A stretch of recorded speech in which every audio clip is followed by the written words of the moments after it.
Hi friends, കഴിഞ്ഞ ഭാഗം എല്ലാവർക്കും ഇഷ്ടമായി എന്ന് വിചാരിക്കുന്നു. അപ്പോൾ നമുക്ക് നേരെ അടുത്ത പാട്ടിലേക്ക് പോയാലോ? പാട്ടിൻ്റെ അവസാനത്തിൽ സെയിം ധ്വാൻഷിൻ്റെയും ആ പ്രേതത്തിൻ്റെയും അടുത്തേക്ക് വരുന്നതായിരുന്നു കാണിച്ചിരുന്നത്. ആ സമയത്തായിരിക്കും അവരുടെ അടുത്തുകൂടെ ഒരു വലിയ പൈസക്കാരൻ പോകുന്നത്. അയാളെ കണ്ടതും അവിടെയുള്ള ആൾക്കാരൊക്കെ അവരുടെ കയ്യിലുള്ള സാധനങ്ങളൊക്കെ എടുത്തുകൊണ്ട് പുറകെ പോകാൻ തുടങ്ങി. അയാളാണെങ്കിലോ ധ്വാൻഷിനെയും സീമുവിനെയും ഇങ്ങനെ നോക്കും. ആ സമയത്ത് ധ്രുവാൻഷു ഞാനിപ്പോൾ ആത്മാവല്ലേ, പക്ഷേ അയാൾക്ക് എങ്ങനെ കാണാൻ പറ്റുന്നുണ്ടെന്ന് തോന്നുന്നല്ലോ എന്നൊക്കെ സീമോനോട് ചോദിക്കുന്നുണ്ടോ. ആ, എനിക്കും അത് തന്നെയാണ് തോന്നുന്നതെന്ന് പറയും. ആ സമയത്ത് അവരുടെ കൂടെയുള്ള പ്രേതമുണ്ടല്ലോ, അവളും വേഗം അയാളുടെ കയ്യിൽ നിന്ന് കുറേ സാധനങ്ങളൊക്കെ മോഷ്ടിക്കാൻ വേണ്ടി പിന്നാലെ പോകും. സീമു നേരെ അവിടെ അടുത്തുള്ളൊരു മാർക്കറ്റിലേക്കായിരിക്കും പോയിക്കൊണ്ടിരിക്കുക. അവളാണെങ്കിൽ അവിടെ പോയിട്ട് ഇതൊക്കെ എന്തും മണം വേണമെന്ന് പറഞ്ഞിട്ട് ഓരോ സാധനം അവിടുത്തെ മണക്ക് നോക്കാൻ തുടങ്ങും. ഫുഡിൻ്റെ ഒക്കെ അടുത്ത് പോയിട്ട് മണക്കുന്ന സമയത്ത് ധ്രുവാൻഷു ഇങ്ങനെ ഇത്ര അടുത്തേക്ക് കൊണ്ട അത് നിനക്ക് പൊള്ളലേൽപ്പിക്കുക എന്നൊക്കെ പറഞ്ഞിട്ട് അവളെ പിടിച്ചവൻ മാറ്റും. അവളാണെങ്കിലോ അതൊന്നും കേൾക്കാണ്ട് പിന്നെയും പിന്നെയും അതന്നെ ചെയ്തുകൊണ്ടിരിക്കും.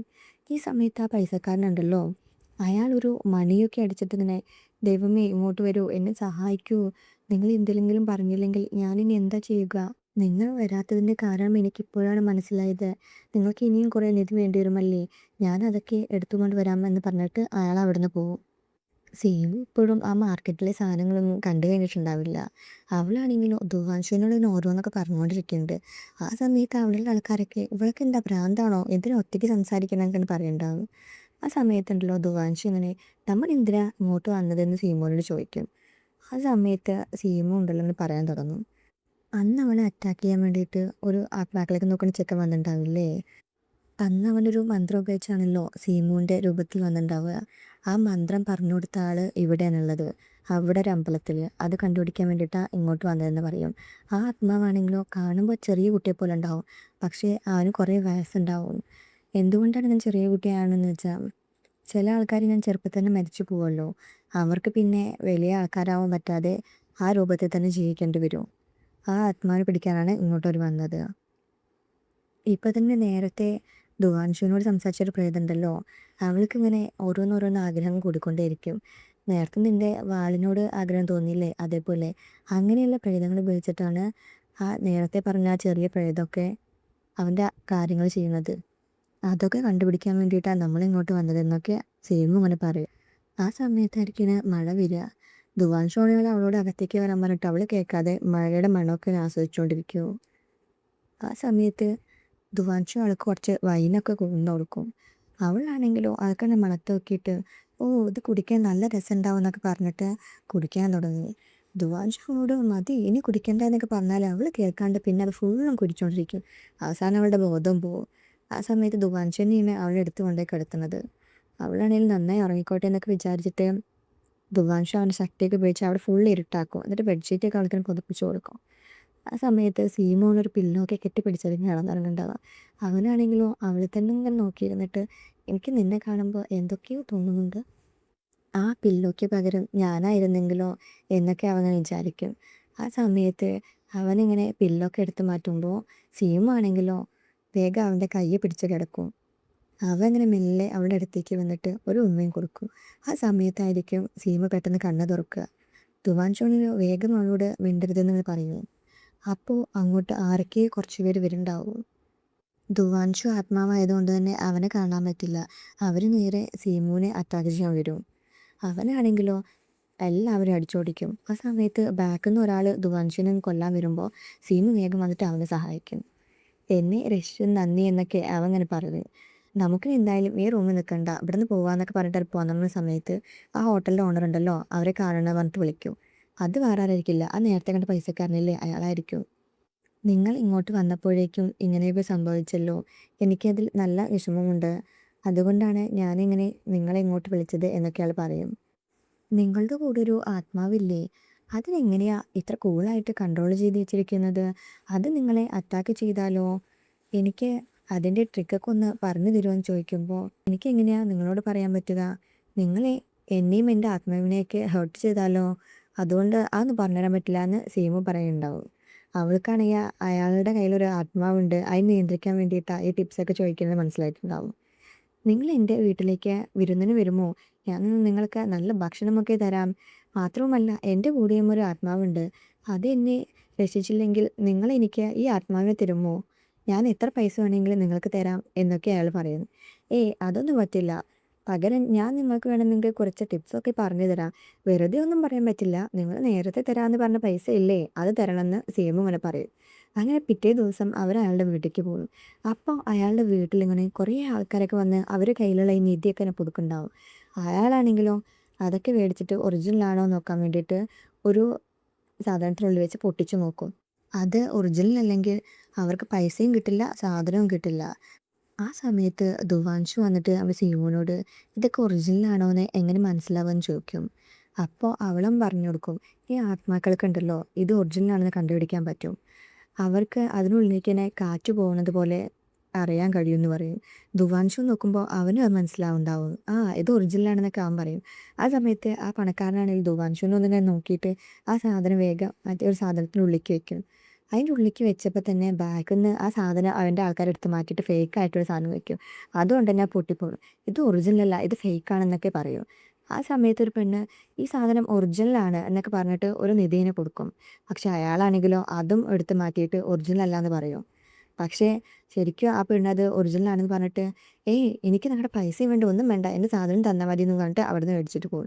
സീമു മുൻ ആ സമയത്ത് എന്തോ ഒരു മണം കേട്ടിട്ട് അങ്ങോട്ട് പോയി നോക്കും. ആ സമയത്തായിരിക്കും ആ പൈസക്കാരല്ലേ അയാൾ അങ്ങോട്ട് വരിക. ഇത് മാലയാണ്, ഇതിന് മണം ഒരിക്കലും പോവില്ല, ജീവിതകാലം മുഴുവൻ ഉണ്ടാവും എന്നൊക്കെ പറഞ്ഞിട്ട് അവൾക്ക് കൊടുക്കും. ഇതേപോലെ നിങ്ങൾക്ക് ഞാൻ ഒരുപാട് പണമുള്ള സാധനങ്ങളൊക്കെ തരാം.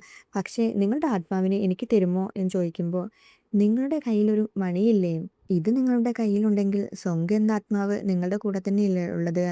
അങ്ങനെയാണെങ്കിൽ എന്തിനാ എൻ്റെ ആത്മാവിനെയൊക്കെ നിങ്ങൾക്ക് വേണമെന്ന് പറയുന്നത് എന്നവൾ ചോദിക്കും. നിങ്ങൾക്ക് എങ്ങനെയാണ് ഇത് ഇത്ര കൃത്യമായി മനസ്സിലായതെന്ന് അയാളും ചോദിക്കും. ഓ!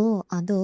ആ സൊങ്കുണ്ടല്ലോ, ആത്മാക്കളുടെ റാണിയെ തന്നെ ഉപദ്രവിച്ചിട്ടാ അവിടുന്ന് ഓടി വന്നിരിക്കുന്നത്. അവരൊക്കെ ഇപ്പോൾ ആ സൊങ്കിനെ തെരഞ്ഞുകൊണ്ടിരിക്കുകയാണ്. ഇവരെങ്ങാനും നിങ്ങളെയും കണ്ടുപിടിച്ച് കഴിഞ്ഞാൽ നിങ്ങൾക്കായിരിക്കും പ്രശ്നമാവുക. അതുകൊണ്ട് എത്രയും പെട്ടെന്ന് അതിൻ്റെ അടുത്തുനിന്ന് മാറിപ്പോക്കോ എന്നൊക്കെ പറയും. അയാളാണെങ്കിൽ പേടിച്ചിട്ട് ഞാനിനി എന്താ ചെയ്യുക എന്നൊക്കെ ഞാൻ ചോദിക്കും. ആ സമയത്ത് സീമു ഇങ്ങനെ മേലേക്ക് നോക്കുമ്പോൾ ഒരു ഇതിമ്മടെ ഉള്ളിൽ ഇങ്ങനെ ഒരു കണ്ണൊക്കെ അങ്ങോട്ടും ഇങ്ങോട്ടും നീങ്ങുന്നുണ്ടാവും. സീമു അത് കണ്ടിട്ടുണ്ടാവും. പക്ഷെ എന്നാലും അവൾ കാണാത്ത പോലെ അവിടുന്ന് പോകും. ഇതേ സമയം മറ്റേ ആ പെൺപ്രേതം ഉണ്ടല്ലോ, അവൾ ഈ പൈസക്കാരൻ്റെ വീട്ടിലേക്ക് വന്നിട്ട് കുറേ സാധനങ്ങളൊക്കെ ഇങ്ങനെ മോഷ്ടിക്കാൻ നോക്കും. അപ്പം എന്തോ ഒരു സാധനം കണ്ടിട്ട് അവളത് എടുക്കാൻ പോകും. പക്ഷേ പെട്ടെന്ന് തന്നെ അവളെ ആരോ തട്ടിയിട്ടിടും. അവളാണെങ്കിൽ എണീച്ച് നോക്കുന്ന സമയത്ത് അത് ആ നേരത്തെ പറഞ്ഞ സൊങ്കില്ലേ ആ പ്രേതമായിരിക്കും. നിന്റെ കൂടെ നേരത്തെ ഒരു ആത്മാവ് ഉണ്ടായിരുന്നില്ലേ എന്ന് അവൻ ചോദിക്കുമ്പോൾ ആ ഒരു ആത്മാവും പിന്നെ ഒരു പെണ്ണുണ്ടായിരുന്നു എന്ന് അവൾ പറയും. ആ പെണ്ണിന് എന്തെങ്കിലും ശക്തിയുണ്ടോ? ഇല്ല, ആ പെണ്ണിന് ശക്തിയൊന്നുമില്ല. പക്ഷേ അവളുടെ കൂടെയുള്ള ആത്മാവാണ് അവളെ എപ്പോഴും രക്ഷിച്ചുകൊണ്ടിരിക്കുന്നത് എന്നൊക്കെ പറയും. നീ ഞാൻ പറയുന്ന ഒരു കാര്യം ചെയ്താൽ നിനക്ക് എന്ത് വേണമെങ്കിൽ ഞാൻ തരാമെന്നൊക്കെ ആ പ്രേതം പറയുന്നു. എന്നിട്ട് അവൻ ഇങ്ങനെ പറയാൻ തുടങ്ങും. നീ സീമുവിനെയും ധുവാൻഷുവിനെയും വേറെ വേറെ സ്ഥലത്തേക്ക് മാറ്റണം. അങ്ങനെ നീ ചെയ്താൽ നീ പറയുന്ന എന്ത് വേണമെങ്കിലും ഞാൻ തരാം എന്നൊക്കെ പറയുമ്പോൾ അയ്യോ അത് പറ്റില്ല, അവർ എപ്പോഴും ഒപ്പായിരിക്കും എന്ന് അവളും പറയും. അപ്പോൾ തന്നെ ആ കുട്ടിപ്രേതം ഒരു ഗ്ലൗസ് പോലെ ഒന്ന് ആ പെൺപ്രേതത്തിന് കൊടുക്കും. ഇതുണ്ടെങ്കിൽ നിനക്ക് ഡെലിവറൻസ് വാള എടുക്കാൻ പറ്റുമെന്ന് പറയുമ്പോൾ ഓ അങ്ങനെയാണോ, എന്ന് ഞാൻ നിങ്ങൾ പറയുന്നത് എന്ത് വേണമെങ്കിലും ചെയ്യാമെന്ന് പറഞ്ഞിട്ട് വേഗം അവിടെ നിന്ന് പോകും. ആ കുട്ടിപ്രേതാണെങ്കിലോ മണി അടിച്ചിട്ട് ആ പണക്കാരനെ വിളിക്കാൻ തുടങ്ങും. അടുത്തായി കാണിക്കുന്നത് ഒരു ചെറിയ കുട്ടീനെ കിണറ്റിലേക്ക് വിടാൻ പോണായിരിക്കും. അപ്പോൾ തന്നെ ഈ വേഗം അടുത്ത ജോലിക്കാരൊക്കെ വന്ന് ആ കുട്ടിയെ രക്ഷിക്കും. അവരാണെങ്കിൽ ഇങ്ങനെ ഓരോ സംസാരിച്ചുകൊണ്ടിരിക്കുകയായിരിക്കും. ആ പണക്കാരന് ഒരേ ഒരു മകനേ ഉള്ളൂ, ലൂഡ. അത് കഴിഞ്ഞിട്ട് അയാൾക്കുണ്ടായ ആൺകുട്ടികളും പെൺകുട്ടികളും ഒക്കെ മരിച്ചു പോവും. അതെന്തുകൊണ്ടാണെന്ന് അറിയില്ല എന്നൊക്കെ ആ ജോലിക്കാരിങ്ങനെ പറയും. ഇവർ ഈ സംസാരിക്കുന്ന ഇങ്ങനെ ധുവാൻഷും കേട്ടിട്ടുണ്ടാവും. ലൂഡ എന്ന പേര് അവൻ എവിടെ കേട്ടിട്ടുണ്ടെന്ന് ഓർത്തിട്ട് നേരെ സീമോൻ്റെ അടുത്തേക്ക് പോകും. സീമു, ആ പണക്കാരൻ്റെ മകൻ്റെ പേര് ലൂഡ എന്നാണ്. ഞങ്ങൾ രണ്ടുപേരും ഒരു സ്ഥലത്ത് തന്നെയാണ് ഉണ്ടായിരുന്നത്. അവനാണെങ്കിൽ 10 വയസ്സിന്ന് ഇവിടുന്ന് പോയതാ. പിന്നെ ഇങ്ങോട്ട് തിരിച്ച് വന്നിട്ടേ ഇല്ല. ഞങ്ങളുടെ ഗുരുവിൻ്റെ ഏറ്റവും ഫേവറേറ്റ് സ്റ്റുഡൻറ് അവനാണ്. ഇതിന്ന് നിനക്ക് എന്തെങ്കിലുമൊക്കെ കണ്ടുപിടിക്കാൻ പറ്റുമോ എന്ന് അവനങ്ങനെ സീമുവിനോട് ചോദിച്ചു. അപ്പോൾ അതുകൊണ്ടായിരിക്കും അയാൾക്കിങ്ങനെ കൊട്ടാരത്തിൽ നിന്നൊക്കെ വിലമതിപ്പുള്ള സാധനങ്ങളൊക്കെ കിട്ടുന്നത്. ആ എന്തായാലും നീ പറഞ്ഞു തന്ന് നല്ലൊരു തെളിവാണ്, നമുക്ക് നോക്കാം എന്നൊക്കെ അവളും പറയും. ഈ സമയത്തുണ്ടല്ലോ സീമുവിൻ്റെ തലയിരിക്കും കാണിക്കുക. ഞാനിങ്ങനെ ഇരിക്കുന്ന സമയത്ത് അവൻ്റെ അടുത്തേക്ക് ഒരു പെണ്ണ് വരും. അവളുടെ പേരാണ് ജീജി. സീമു കഴിഞ്ഞ 2 പേരാണ് അവിടെയൊക്കെ നോക്കി നടത്തുന്നത്. ഒന്ന് ഞാനും മറ്റേത് ജീജിയും. ഞാനാണ് സീമുവിന് പകരം അവിടെയെല്ലാം നിയന്ത്രിക്കുന്നതെങ്കിൽ ജിജിയാണ് അവിടുത്തെ ഫിനാൻസൊക്കെ കൈകാര്യം ചെയ്യുക. നീ എന്താ ഞാൻ അടുത്തതായിട്ട് സീമുവിന് എന്ത് ഗിഫ്റ്റ് കൊടുക്കാമെന്ന് നോക്കുകയാണ്. പക്ഷേ അവളാണെങ്കിലോ അവിടെ പോയിട്ട് ഒരു മനുഷ്യനെ ഇഷ്ടപ്പെട്ടു എന്നൊക്കെയാണല്ലോ കേൾക്കുന്നത് എന്നൊക്കെ അവളെന്നെ കളിയാക്കി പറയും. ആ സമയത്ത് ഞാനാണെങ്കിൽ നല്ല ദേഷ്യം വരുന്നുണ്ട്. അവനാണെങ്കിൽ അവളോട് ഞാൻ എൻ്റെ കുറച്ച് ആവശ്യങ്ങൾക്ക് വേണ്ടി നിന്നോട് പൈസ ചോദിച്ചതല്ലേ, എന്നിട്ട് അത് ഇതുവരെ തന്നില്ലല്ലോ എന്ന് ചോദിക്കുമ്പോഴേക്കും ജിജി ആണെങ്കിൽ എനിക്ക് കുറച്ച് തിരക്കുണ്ട് പറഞ്ഞിട്ട് വേഗം അവിടെ നിന്ന് പോകും. അപ്പോൾ ഞാൻ എൻ്റെ അടുത്തേക്ക് അവൻ്റെ കുറച്ച് അസിസ്റ്റൻസ് വരും. സീമുവിന് എന്തെങ്കിലും ആവശ്യം വരികയാണെങ്കിൽ എന്നോട് വേഗം പറയണം എന്നൊക്കെ ഞാൻ അവരോട് പറയും. ഈ സമയത്ത് സീമു ആണെങ്കിൽ അവനെ ഫുഡൊക്കെ മണത്ത് വയ്ക്കൊണ്ടിരിക്കുകയായിരിക്കും. അപ്പോഴാണ് അങ്ങോട്ട് ആ പൈസക്കാരൻ വീണ്ടും വരുന്നത്. ദുവാൻഷു അവൻ്റെ ശക്തിയൊക്കെ ഉപയോഗിച്ച് സീമുവിനിങ്ങനെ ഫുഡൊക്കെ എടുത്തു കൊടുക്കുന്നുണ്ട്. അപ്പോൾ ആ പണക്കാരനാണെങ്കിൽ സീമുവിനോട് ഇങ്ങനെ സഹായിക്കാൻ ചോദിക്കാനായിട്ട് വന്നിട്ടുണ്ടാവുക. എൻ്റെ മകൻ ലോത അവിടുന്ന് വന്നുകൊണ്ടിരിക്കുകയാണ്. അവനാണെങ്കിലോ കുറേ ശത്രുക്കളുണ്ട്. അതുകൊണ്ട് അവൻ ഇങ്ങോട്ട് വരാതെ അവിടെ തന്നെ പിടിച്ചു നിർത്താൻ നിങ്ങൾ നിങ്ങളുടെ ആത്മാവിൽ നിന്ന് എനിക്ക് തരുമോ എന്ന് ചോദിക്കുമ്പോൾ, ഓ അതിനെന്താ, നീ പോയിട്ട് വാ എന്നൊക്കെ ദുവാൻഷിനോട് ഇങ്ങനെ പറയും. അപ്പം നിനക്ക് എന്തെങ്കിലും ആവശ്യം വന്നാലോ എന്ന് ദുവാൻഷ് ചോദിക്കുമ്പോൾ, അതൊന്നും കുഴപ്പമില്ല, നീ പോയിട്ട് വന്ന് സീമു ഇങ്ങനെ പറയുക. ഓ, എന്നെ തന്നെ പിടിക്കാൻ വേണ്ടി നീ നോക്കുകയാണോ? നീ എന്താ പ്ലാൻ ചെയ്ത് വെച്ചിരിക്കുന്നത് അറിയാലോ എന്ന് സീമുവിനെ മനസ്സിൽ വിചാരിക്കും. ഈ സമയത്ത് ആ പെൺപ്രേതം ഉണ്ടല്ലോ, ദുവാൻഷിനെ പിടിക്കാൻ വേണ്ടിയിട്ട് ഒരു കയറൊക്കെ ഇങ്ങനെ റെഡിയാക്കി വെച്ചിട്ടുണ്ടാവും. അവൻ അതിൽ കാൽ ചോട്ടി കഴിഞ്ഞാൽ വേഗം വലിച്ചിടാൻ വേണ്ടിയിട്ട്. ദുവാൻഷാണെങ്കിൽ അത് കണ്ടിട്ട് ഇങ്ങനെ ചിരിച്ചിട്ട് ആ കയർ അപ്പുറത്തേക്കൊണ്ട് വലിക്കും. അപ്പോൾ തന്നെ ആ പെണ്ണ് അവിടെ വന്നിങ്ങനെ വീഴും. അവളുടെ കയ്യിൽ ആ ഗ്ലൗസൊക്കെ ഉണ്ടല്ലോ, അതുകൊണ്ട് തന്നെ അവൾ വേഗം ഡെലിവറൻസ് വാളിങ്ങനെ വന്നെടുക്കും. പക്ഷേ ഡെലിവറൻസ് വാൾ തൊട്ടതും അവളുടെ ആ ഗ്ലൗസും കൈയും ഒക്കെ കത്താൻ തുടങ്ങും. അവളാണെങ്കിൽ പേടിച്ചിട്ട് അവിടെ നിന്ന് ഓടിപ്പോവുകയും ചെയ്യും. അടുത്തായി കാണിക്കുന്നത് ലൂഡനായിരിക്കും. അവൻ്റെ അടുത്തേക്ക് ഇങ്ങനെ ദുവാൻഷു വരും. നീ ദുവാൻഷു അല്ലേ എന്ന് ലോഡ് അങ്ങനെ ചോദിക്കുന്ന സമയത്ത്, ആ അതെ, നിനക്ക് എന്നെയൊക്കെ ഓർമ്മയുണ്ടോ എന്ന് അവനും ചോദിക്കും.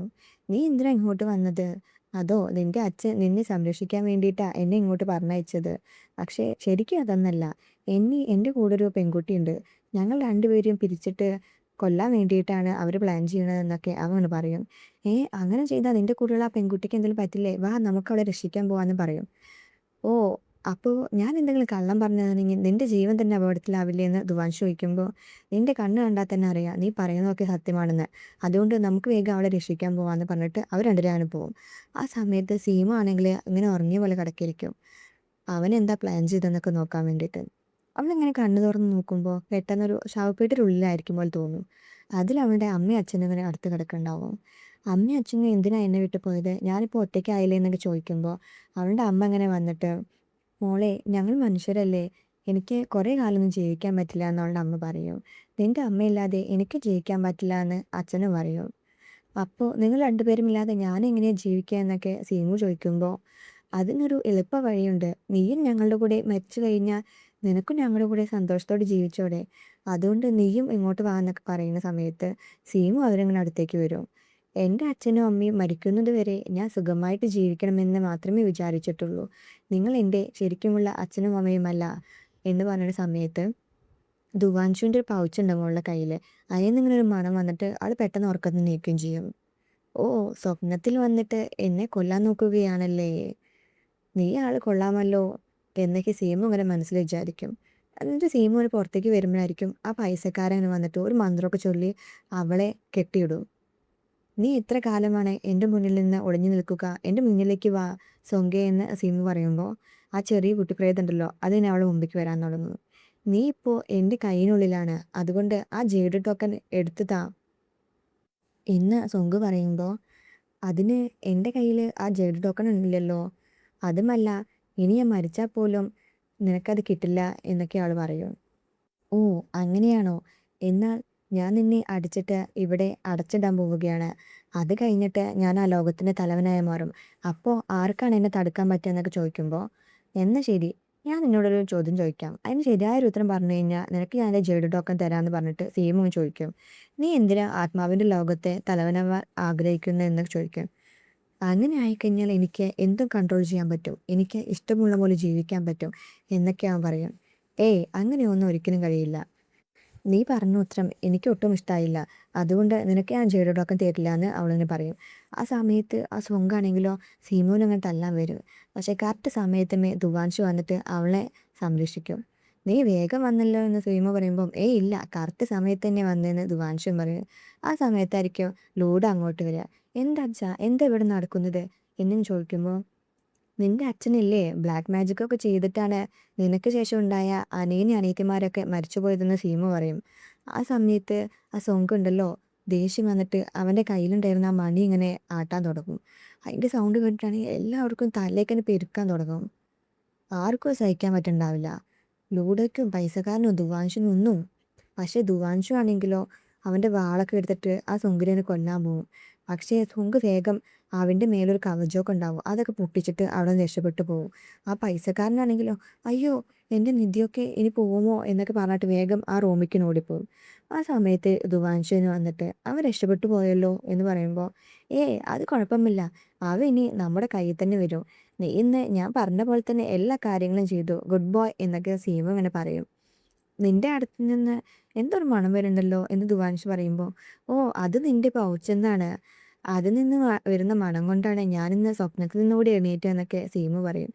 എന്നിട്ട് അവളിങ്ങനെ അവിടെ നിന്ന് പോകാൻ തുടങ്ങുന്ന സമയത്ത് ധ്രുവാൻഷു ആണെങ്കിലോ അവളിങ്ങനെ ബാക്കിൽ കൂടെ കെട്ടിപ്പിടിക്കും. ഞാനെന്ന് ഉമ്മ വെച്ചതിന് ശേഷം നീ എൻ്റെ അടുത്ത് നിന്ന് രക്ഷപ്പെട്ടു പോകാൻ നോക്കുകയാണല്ലോ, എന്തായാലും ഞാൻ തന്നെ നിൻ്റെ അടുത്തേക്ക് വരാം, അതായിരിക്കും നല്ലത് എന്നൊക്കെ പറഞ്ഞിട്ട് അവളിങ്ങനെ കെട്ടിപ്പിടിച്ച് നിൽക്കും. അത് കാണിച്ചുകൊണ്ടാണ് ഈ പാട്ട് തീരുന്നത്. അപ്പോൾ അടുത്ത പാട്ടിനായി എല്ലാവരും വെയിറ്റ് ചെയ്യണേ. സ്റ്റോറി ഇഷ്ടമാകുന്നുണ്ടെങ്കിൽ കമൻറ്റ് ചെയ്യാനും ലൈക്ക് ചെയ്യാനും മറക്കല്ലേ. സബ്സ്ക്രൈബ് കൂടി ചെയ്യണേ.